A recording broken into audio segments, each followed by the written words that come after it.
From the National Newsroom of the Canadian Press, I'm Jason White. A baby infected with measles has died in southwestern Ontario. The child was born prematurely and got the virus before birth from their mother, who was not vaccinated. Ontario Health Minister Sylvia Jones calls the infant's death deeply disturbing. We've had measles vaccine in Canada and around the world for almost 5 decades. And yet we still have individuals who, for many different reasons, are choosing not to get vaccinated. Ontario's Chief Medical Officer of Health says the child had other serious medical complications not related to the virus. Industry Minister Melanie Joly's emerged from meetings with major steel sector CEOs and organized labor, but did not announce any concrete response to increased U.S. tariffs.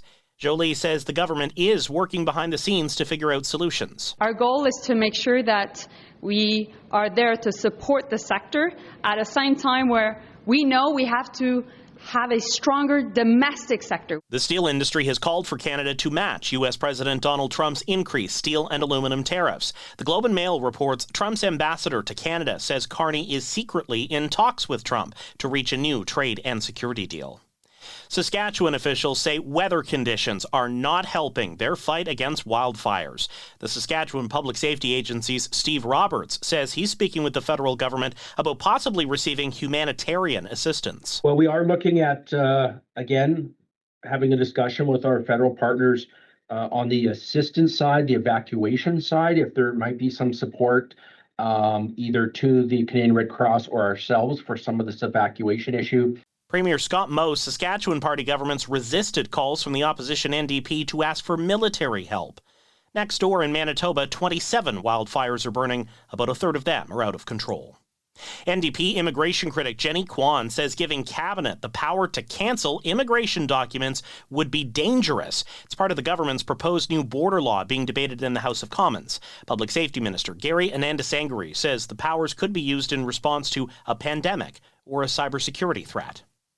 If you are a Folgers coffee drinker, you may soon have a harder time getting your fix. Loblaw says Folgers recently proposed price increases for its products that it calls unreasonable and unjustified based on underlying costs. Now, the two are at an impasse over pricing, and Loblaw says it has decided to delist all Folgers products. J.M. Smucker, which makes Folgers, hiked prices for its coffee twice last year and warned earlier this year that additional price hikes were likely on the way.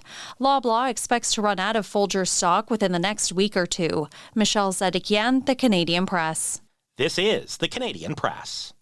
In sports, the 2025 CFL season gets underway tonight in Regina. The Saskatchewan Roughriders welcome the Ottawa Redblacks.